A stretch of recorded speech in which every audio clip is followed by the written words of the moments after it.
ധർമ്മപ്രമാണം. ധർമ്മപ്രമാണ വ്യൂവേഴ്സിക്ക് ഒരിക്കൽ കൂടെ സ്വാഗതം. ആദ്യ വിഷു വന്നിക്ക് நம்ம பிராமண சங்கடனை ஒரு உண்டியை எடுத்துக்கிண்டு விஷு கை நீட்டம் இந்த மாதிரி வந்துட்டு இருக்கா. அது சரிதானா? எல்லா இடத்துக்கும் போயிட்டு இருக்கா. சார், நீங்கள் கேட்ட இந்த விஷு கை நீட்டத்தை அன்னைக்கு நம்ம பிராமண் கம்யூனிட்டியில கொஞ்சம் பேர் ஒரு உண்டியலோ பாத்திரத்தையோ எடுத்துட்டு விஷு அன்னைக்கு பிராமண கிரகங்களில் போய் சந்தர்சிச்சுட்டு இந்த கொஞ்சம் தனம் சமாகரிக்கலாம். கேரளத்திலே தான் நடந்துருக்கு. பிராமண சபையாக்கும் அதுக்கு இனிஷியேட் எடுத்திருக்கா. இங்கே தான் நடக்கிறதும் வருது. வேற எங்கேயும் என்னோட അറിവിൽ ഇല്ലേ. ഇതിൽ 2-3 പ്രോബ്ലങ്ങളുണ്ട്. ഒന്നാമത്തെ കാര്യം, ആദ്യം இந்த പബ്ലിക്കോട് പൾസ് നമ്മൾ தெரிஞ்சுക്കണം. ഒന്നാമത്തെ കാര്യം, ഏതോ ഒരു കാര്യത്തിൽ ആരാധ ഒരു തെറ്റ് ചെയ്തു കഴിഞ്ഞാൽ അത് തുടർന്ന് വന്നിരിക്കുന്നതല്ല ഒരു സംഘടനയ്ക്ക് ആവശ്യം. അതിൽ എന്നാറ് തെറ്റുകളുണ്ടാ அதை മനസ്സിലാക്കി காலத்துக்கு അനുസരിച്ച് നമ്മൾ മാറണം. இந்த விஷயம் தொடர സമയത്തിൽ നമ്മൾ அந்த സംഘടനയെ കുറ്റം சொல்றതല്ല. കാരണം ബ്രാഹ്മണ സഭ എന്നുള്ള ഒരു സംഘടനയ്ക്ക് ധനം ആവശ്യമാക്കും. അവ ഒരുപാട് നല്ല കാര്യങ്ങൾ പണിയിട്ടില്ല. അതിലൊന്നും ഒരു കുറവുമില്ലേ.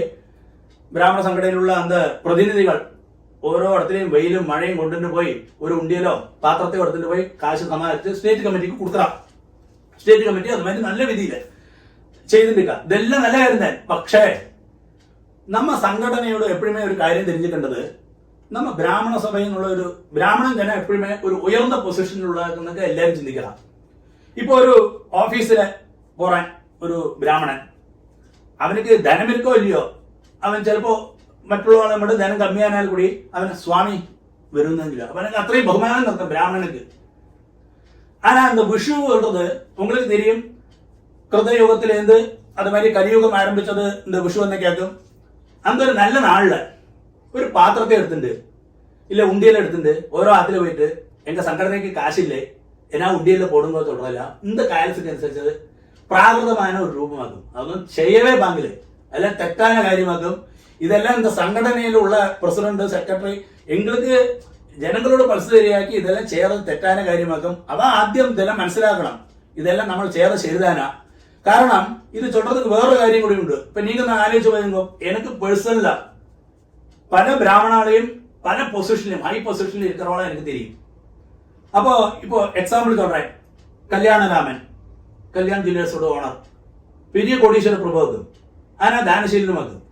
പട്ടാഭിരാമൻ, കല്യാൺ സിൽക്സോട്, അവർ ഓൾ കേരള ടെക്സ്റ്റൈൽസ് അസോസിയേഷനും അതേമാതിരി അവർക്ക് സെൻട്രൽ ഗവൺമെന്റ് വരെ ഹോൾഡ് ഉള്ള ആളാണ്.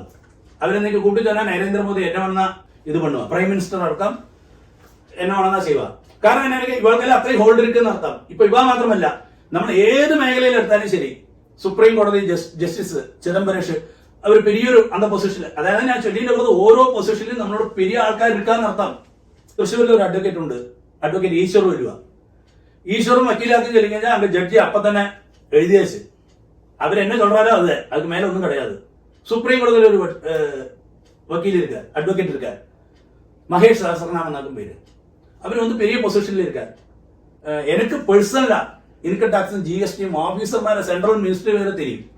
അതുമാതിരി DGP റാങ്കിലുള്ള SP റാങ്കിലുള്ള ആളെല്ലാം പേഴ്സണലാ. ഇവാളെല്ലാം ബ്രാഹ്മണാക്കും. ഏതൊരു അതായത് ഒരു ഇലക്ഷൻ നടക്കുന്നത് എന്നെല്ലാം ചെന്നാലും നമ്മ ഇത് മാറിനാലും ഭരണം മാറിനാലും അതിലെല്ലാം அந்த പൊസിഷനിലെല്ലാം ഹൈ പൊസിഷനിലും ബ്രാഹ്മണനായിട്ട് ഇരിക്കാന്നൊക്കെ ഞാൻ ചൊല്ലിയിട്ട് പറയാം.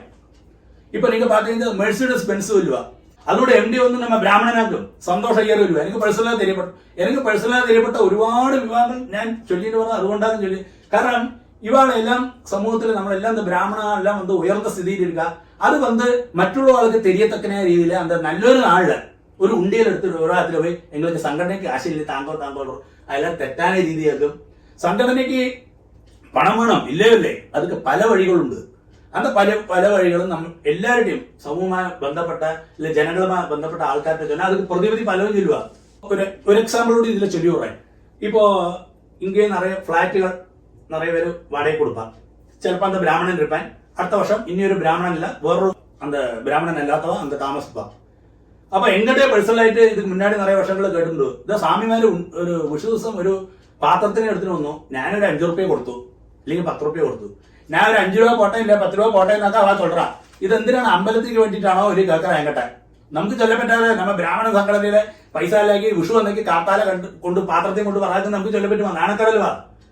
അപ്പൊ അതേമാതിരി ചില ഫ്ലാറ്റുകളിലെ മേലേന്ന് പാപ്പ കീഴ് പറയുന്നുണ്ട് കഴിഞ്ഞാൽ അവ സെക്യൂരിറ്റിനെ ചൊല്ലി വെച്ചു വിടുക, ഞങ്ങൾ എങ്കിൽ ഇല്ലേ ചൊല്ലി വിടുക. അതേമാതിരി ഇൻഡിവിജ്വൽ വീടാക്കുന്ന വാശല് എങ്കിതാ അന്ത തെരുവിൽ എങ്കിയാ പറഞ്ഞു കഴിഞ്ഞാൽ വേം പൂട്ട് വേം പിന്നാലെ കൂടി ഒന്ന് ഉള്ളു. ഇതെല്ലാം എങ്ങോട്ടാ പേഴ്സണലായി ചൊല്ലാക്കും.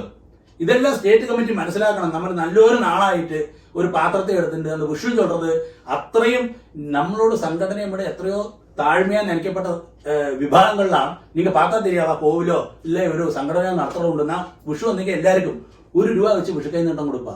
എനിക്ക് தெரிஞ்ச ഒരു കോവിലെ വിഷുക്കൈ നീട്ടം കൊടുക്കുക. അങ്ക സത്യം ഞാൻ കോവിലെ அந்த ஆள்காரு பக்தாவுங்க தொடர்றதுக்கெல்லாம் போறான். அந்த விஷயத்தை ₹1 வாங்குறதுக்காக அவள்கிட்ட നമ്മളെ ഇവിടെ താഴ്ന്നതായിട്ട് വിചാരിക്കുന്നത്. ഇപ്പൊ ബ്രാഹ്മണൻ എപ്പോഴുമേ എന്താ നമ്മ പൊസിഷൻ നമ്മളുടെ ലോകത്തിൽ തിരിക്കേണ്ട ആവശ്യമില്ലേ.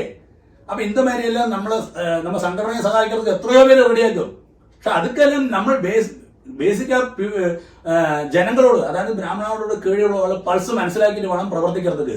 ഇല്ലാതെ നമുക്ക് എന്ത് കെട്ടപ്പേര് തന്നെ ഉണ്ടാകും. കാരണം സംഘടന കാര്യം നല്ലൊരു നാളുമായിട്ട് ഉണ്ടിയാലും ഇതെല്ലാം നിർത്തേണ്ട കാലം അതിക്രമിച്ചാച്ച് ഇതെല്ലാം പുതിയ പല സംഘടനയോ ഇനി പല സംഘടനയോ എല്ലാം ആലോചിക്കണം. ആരാറ് പ്രാകൃത കാലത്തിലെ ഏതാ ഒരു നിയമത്തെ എന്നത്തെ ആ കാട്ടിനെ വെച്ചിട്ട് അത് ശരിയാക്കും ചൊല്ലിട്ട് പറഞ്ഞതൊന്നും ഒരു ശരിയായ രീതിയല്ല.